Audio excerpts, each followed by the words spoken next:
As Lexi mentioned, I'm the Director of Financial Futures at CVOEO, which includes the Financial Empowerment for New Americans project. And we began this project in 2017, recognizing that even though Burlington is a very rural area and Vermont is a very rural state, that we have a very strong refugee community in Northwest Vermont. We've had over 8,000 refugees resettle over the past 40 years. And as an organization, we're really looking at how we could better engage and support these community members. So the vision of the project has always been that New Americans will become financially secure and access the resources they need to live and thrive in their communities. So to do this work, we hired a project manager, but then we also hired what we call community ambassadors. So these are New Americans themselves who are well-known, well-trusted, and well-respected in their communities. And they work directly with community members on developing the community members' understanding of how to use the skills and strengths they already have about money management and adapt that to financial life in the United States. So prior to the pandemic, this mostly consisted of what we call financial house parties, where a community ambassador meets with 4 community members who speak that same language. They really dive into the questions that the community members have and provide the knowledge and skills and resources to start to build financial security. Prior to the pandemic, so we started in 2017, we grew from serving the Somali community to serving 7 different language communities. We were starting to receive more and more requests from community members who said, hey, I heard from my friend or my cousin or my neighbor that she had taken part in a financial house party. How do I get involved too? And so the program was growing immensely. And then we hit 2020. And so that model of serving people in their own homes clearly was no longer able to work. And so we knew that the communities were still there and still needed support in managing financial life in the US, but also managing COVID in the US as well. And so we reached out to community investors and said, what are you hearing from community members? What are you seeing? What are the needs? And they were very clear that what they were seeing was that the information about how to file for unemployment, information about COVID-related food programs that were available, about testing sites, wasn't reaching their community members.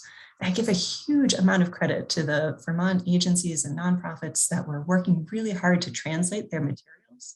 But we realized that there was a gap between materials getting translated and that information reaching the community in ways that they could use it and that they could take that information and actually access testing sites or the pop-up food resources that were happening at that time. So we recognized that we needed to spread information, but we also needed to provide the appropriate amount of support for the community members to use that information and take action on it. And what the community ambassadors said to us is we need training on what the evolving resources are connected to COVID. We need to know who we're reaching out to for applications for community members. We need contact information. And then we'll be able to take phone calls from community members and support them in accessing what they need.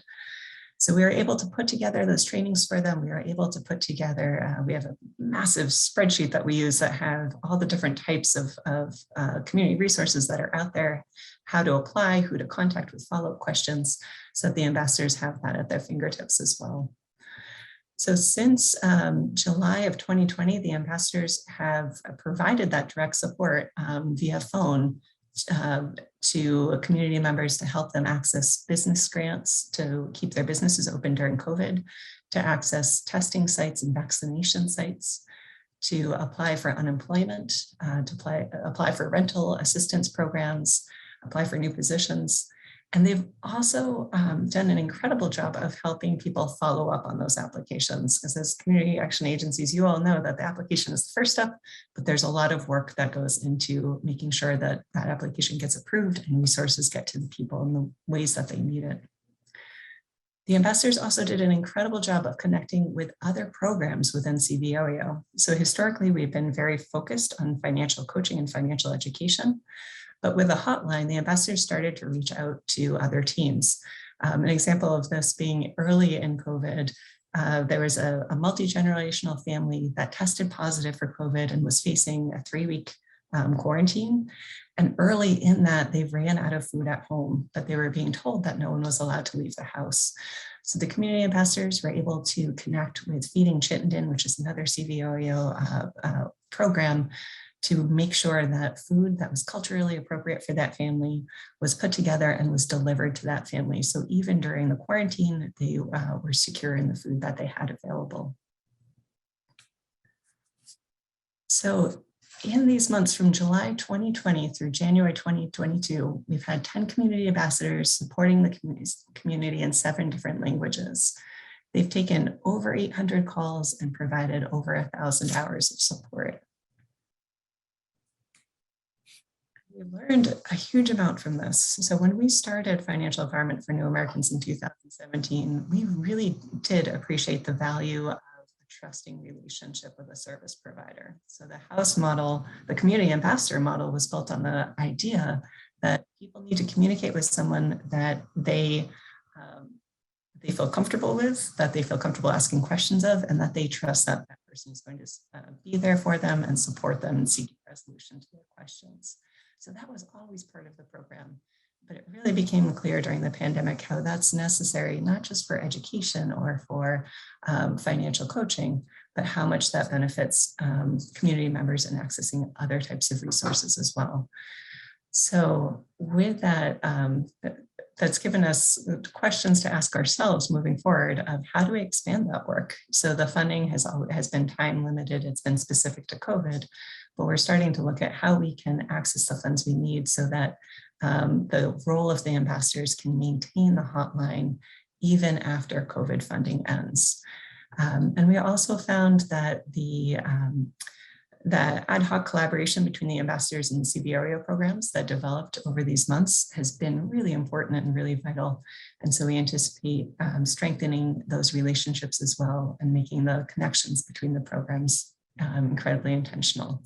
So we're extremely grateful for the CSBG funds that sustained this project and that allowed us to both to provide the services, but also learn from this and how we can continue this work moving forward as well. Thank you, Lexi, for the time to present today.